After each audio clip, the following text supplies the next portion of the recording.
Assalamualaikum warahmatullahi wabarakatuh. Perkenalkan, nama saya Rizda Tantri, NIM 20.024.075. Saya dari kelas Politik Ketatanegaraan kelas D. Di sini saya akan menjelaskan perbedaan logika hukum dan logika politik.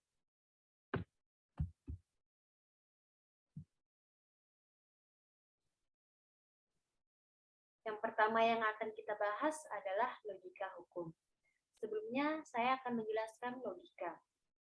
Logika adalah alat untuk memperjelas dan mengevaluasi penalaran serta bisa dibuat jalan dari premis menuju sebuah kesimpulan. Logika mempelajari bentuk-bentuk dari sebuah penalaran. Logika hukum atau legal reasoning merupakan salah satu unsur yang harus dipahami oleh seorang peneliti hukum. Logika hukum atau legal reasoning mempunyai dua arti, yakni dalam arti luas dan arti sempit.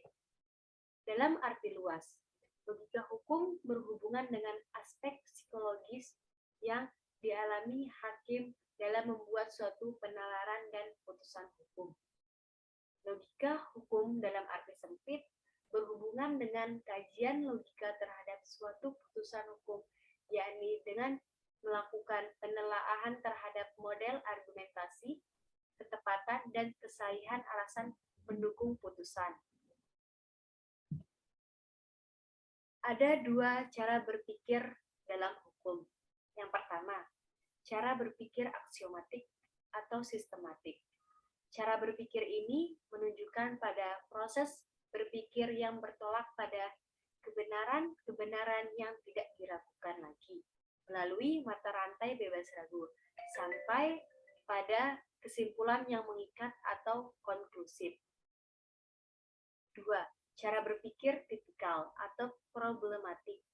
Cara berpikir ini bertolak belakang dengan cara berpikir aksiomatik.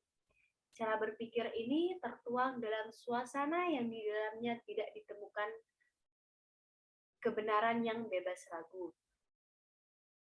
Yang di dalam pertentangan pendapat masalahnya bergeser dari hal menentukan apa yang konklusif menjadi hal menentukan apa yang dapat diterima, yang paling acceptable, yang paling plausible. Dalam melakukan sebuah penalaran hukum, menurut G.R. Farburg dan Winckelmann, seorang hakim harus mempunyai langkah-langkah sebagai berikut. Yang pertama, hakim harus memaparkan sebuah kasus. Yang kedua, menjelaskan kasus itu ke dalam peristilahan yuridis atau mengkualifikasi. 3. Menyeleksi aturan hukum yang relevan atau pemilihan aturan hukum. 4. Menafsirkan dan menganalisisnya terhadap aturan hukum itu atau interpretasi. Kelima, menerapkan aturan hukum itu pada kasus konkret atau penerapan hukum. Yang keenam, mengevaluasi dan menimbang argumen-argumen dan penyelesaian atau argumentasi hukum. Yang ketujuh, merumuskan formulasi penyelesaian kasus tersebut atau pemecahan masalah dari kasus tersebut. Adapun metode pendekatan dalam logika hukum. Metode pendekatan logika hukum secara umum dikenal pula dengan pendekatan logika pada umumnya. Meskipun dalam logika hukum memiliki karakteristiknya sendiri, metode pendekatan hukum yang dimaksud adalah dengan metode deduksi dan metode induksi. Apa sih metode deduksi? Metode deduksi adalah metode yang digunakan untuk membangun sebuah argumentasi normatif dari yang bersifat umum ke arah argumentasi yang bersifat kasuistik.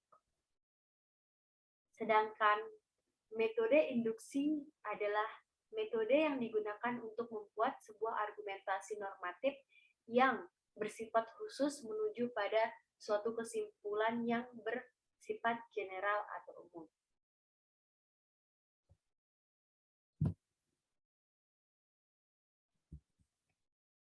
Argumentasi hukum merupakan suatu argumentasi khusus yang terbangun dari suatu logika khusus, yaitu yuridis, normatif, yang bersandar pada dua dasar sebagai berikut. Yang pertama, tidak ada hakim atau pengacara yang memulai suatu argumentasi dari suatu keadaan yang hampa. Argumentasi hukum selalu dimulai dari hukum normatif yang sifatnya selalu dinamis. Yang kedua, argumentasi hukum berkaitan dengan kerangka prosedural yang di dalamnya berlangsung argumentasi rasional dan diskusi rasional.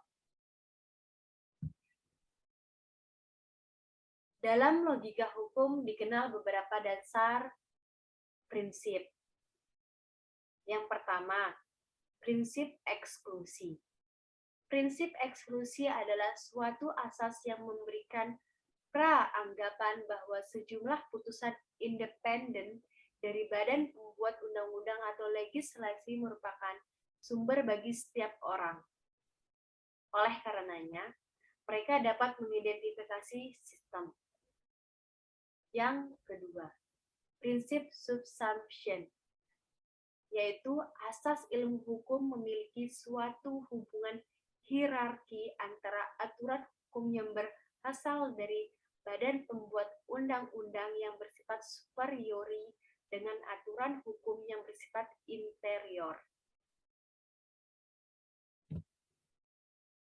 Yang ketiga, prinsip derogasi, asas yang menganut prinsip tentang penolakan teori terhadap aturan-aturan hukum yang bertentangan antara satu dengan yang lainnya, yang bersumber dari aturan yang lebih superior.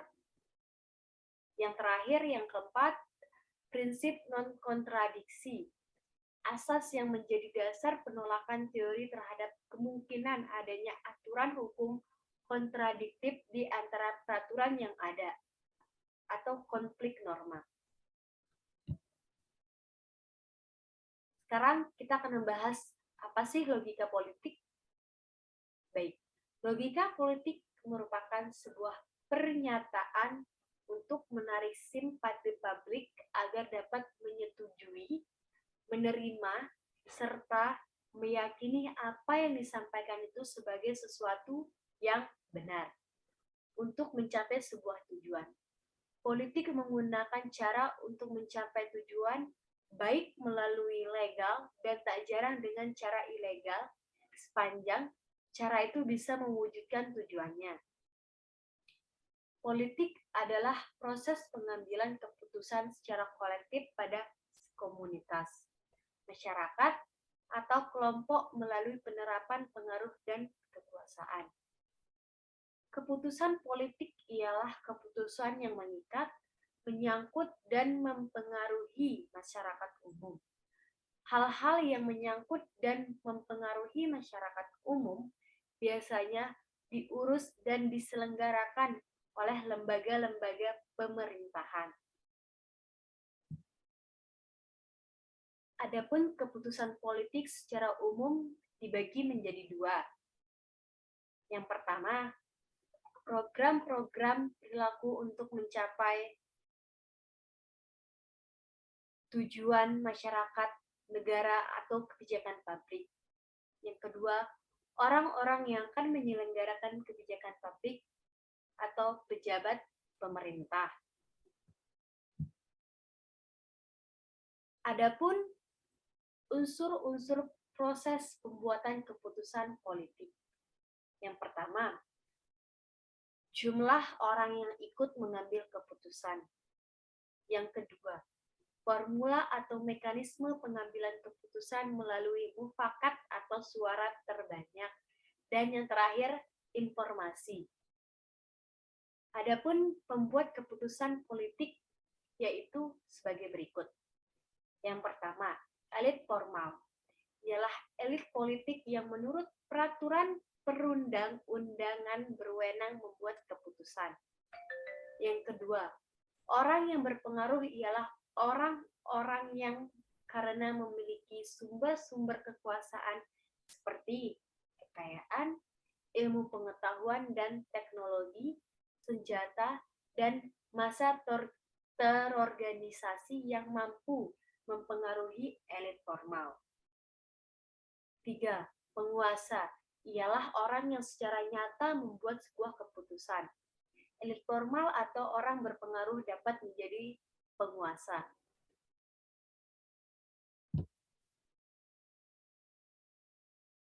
Kebijakan publik atau public policies merupakan rangkaian pilihan yang kurang lebih saling berhubungan, termasuk keputusan-keputusan untuk tidak bertindak yang dibuat oleh badan dan pejabat pemerintah yang diformulasikan di dalam bidang-bidang isu. Menurut Theodore Lowy, ada 4 tipe kebijakan publik. Yang pertama, kebijakan regulatif.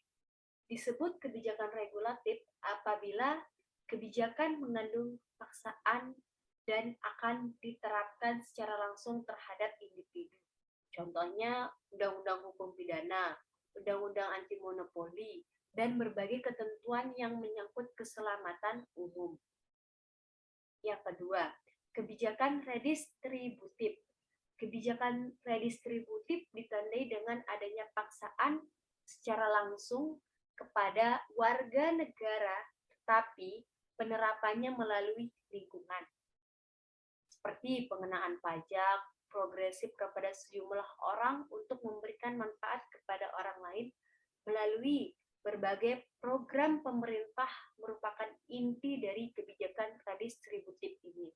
Contohnya, hasil penerapan undang-undang pajak yang digunakan untuk membiayai pembangunan fasilitas umum seperti jalan, jembatan, sekolah, dan lain sebagainya. Ketiga, kebijakan distributif. Kebijakan distributif ditandai dengan pengenaan paksaan secara tidak langsung, tetapi kebijakan itu diterapkan secara langsung terhadap individu.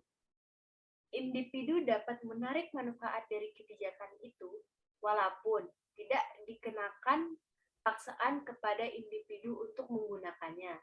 Kebijakan distributif ini sama dengan penggunaan anggaran belanja negara atau daerah untuk memberikan manfaat secara langsung kepada individu seperti pendidikan dasar yang bebas biaya, subsidi BBM, pemberian hak paten, dan lain sebagainya. Yang keempat, kebijakan konstituen. Ditandai dengan kemungkinan pengenaan paksaan fisik yang sangat jauh dan penerapan kebijakan itu secara tidak langsung melalui lingkungan.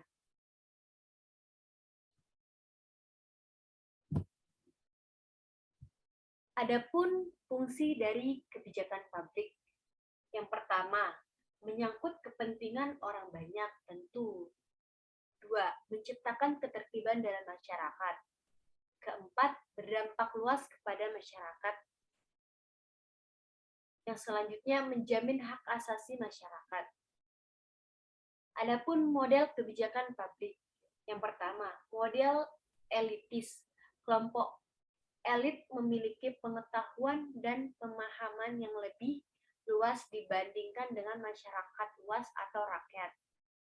Rezim Orba cenderung menggunakan model ini. Yang kedua, model pluralis. Model ini percaya bahwa subsistem pada sistem demokrasi. Yang pertama, kekuasaan sebatas atribut. Kedua, hubungan kekuasaan terbentuk untuk membuat keputusan. Yang ketiga, kepemimpinan bersifat cair. Yang keempat, terdapat banyak pusat kekuasaan di antara komunitas. Yang kelima, kompetisi berada pada level pimpinan. Jadi, dapat kita tarik kesimpulan dan perbedaan dari logika hukum dan logika politik. Berlogika hukum adalah berpikir dan bernalar tentang hukum suatu kesimpulan-kesimpulan yang bersifat normatif. Logika hukum juga merupakan kebijakan dalam memutuskan hukuman dalam sebuah kasus yang ditangani oleh hakim. Sedangkan logika politik adalah membuat suatu kebijakan maupun putusan yang menyangkut kepentingan banyak orang untuk menciptakan sebuah ketertiban dalam masyarakat. Mungkin hanya itu yang dapat saya sampaikan. Kurang lebihnya saya mohon maaf. Jika ada yang kurang jelas, bisa ditanyakan.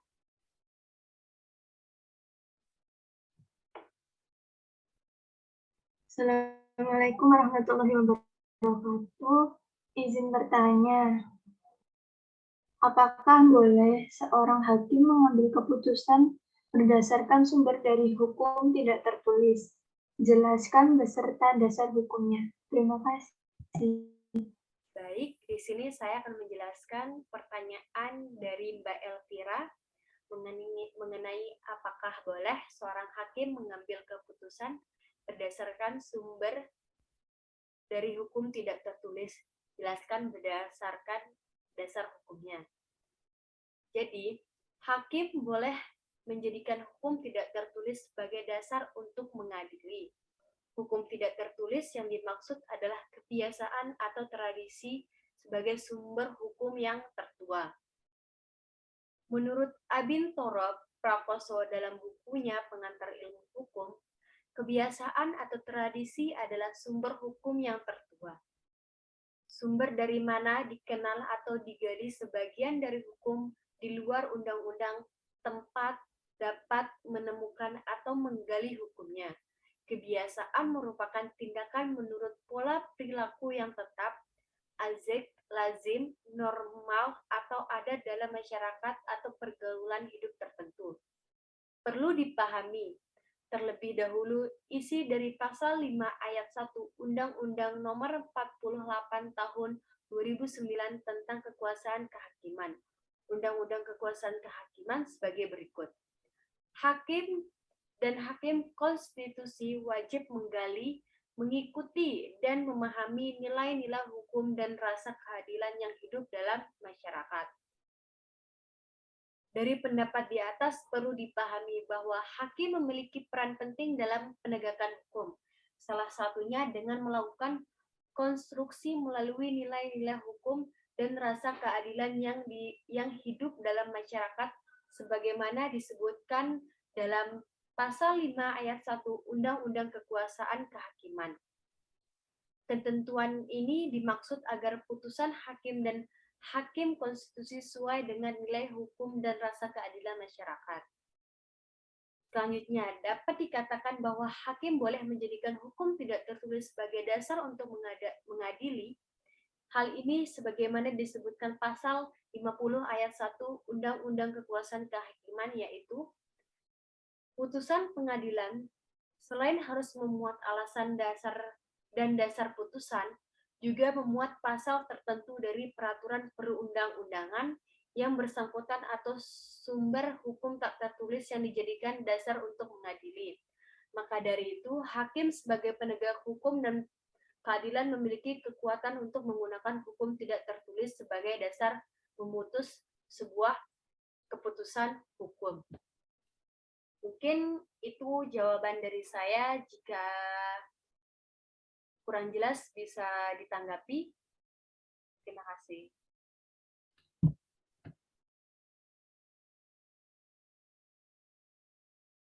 Bagaimana Mbak Elvira? Apakah jawaban yang saya berikan cukup jelas? Sudah, Mbak Tantri, sudah bisa dipahami. Terima kasih. Baik, terima kasih.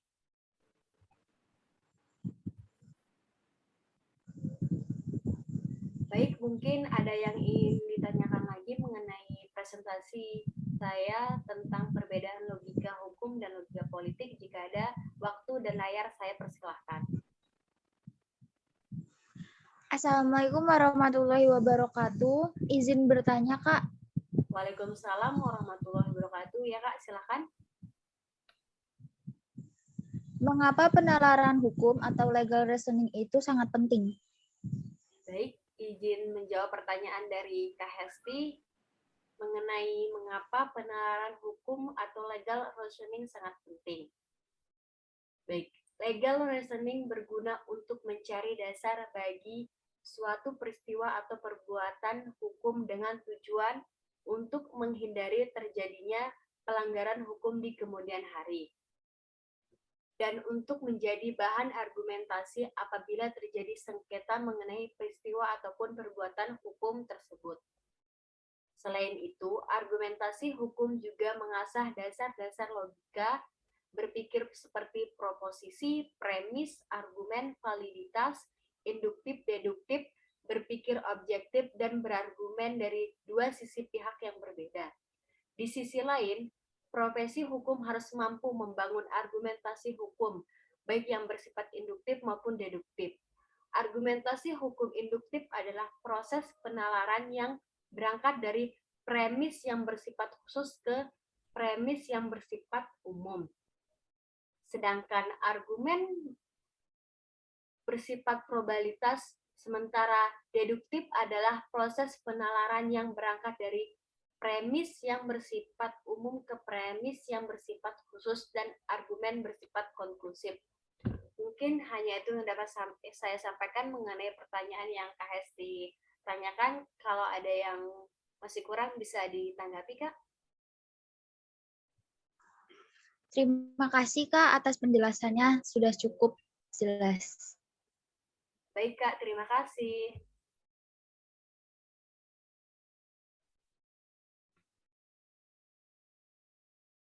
Baik, mungkin ada hal yang ingin ditanyakan lagi.